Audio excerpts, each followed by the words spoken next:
Day fifth ఏంటిదంటే బొగ్గు నాణ్యత ఎలా ఉండాలంటే బొగ్గు క్వాలిటీ రేషియోలో ఉండాలి. క్వాలిటీకి తగ్గట్టు ఉండాలంటే వర్క్ సఫిషియెంట్‌గా ఉండాలి.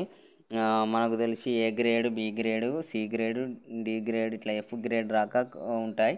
అందులో జీ1 గ్రేడ్ 1, గ్రేడ్ 2, గ్రేడ్ 17 దాకా ఉంటాయి. కొన్ని మైన్లలో G11, G12 ఇలాంటి బొగ్గు గ్రేడ్లు ఉంటాయి. కోల్ శాంపుల్స్ చూసుకుంటే 4 కట్టింగ్ కోల్స్ ఉంటాయి.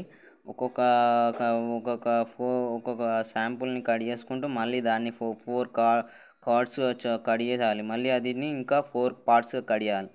ఇలా చేసుకుంటూ పోతే కిలోగ్రామ్ వరకు వస్తాయి. తర్వాత కొన్ని మైన్స్ చూసుకుంటే జీడీకే 10 ఇంక్లైన్లో G1, G6 ఉంటాయి. భూపాలపల్లి కోల్ మైన్లో వెరీ క్వాలిటీ మినరల్. కోల్ యొక్క నాణ్యత చూసుకుంటే 4 శాంపుల్స్ ఉంటాయి. 4 శాంపుల్లో సేలర్ దగ్గర G11, కస్టమర్ దగ్గర G12, మీడియేటర్ దగ్గర డిస్కషన్ తోటి ఒప్పందాలు జరుగుతాయి. ఇంకా మనకు తెలిసి ఆంథ్రసైట్ అనే దానికి G1, G2 కోల్ ఉంటుంది. లిగ్నైట్కి లో కార్బన్ క్వాలిటీ ఉంటుంది.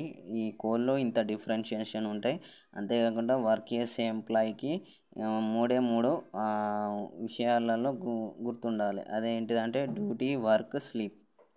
పనికి పోవాలి, పని చేయాలి, నిద్రపోవాలి. ఈ పనినే సూత్రంగా పెట్టుకొని బతుకుతారు.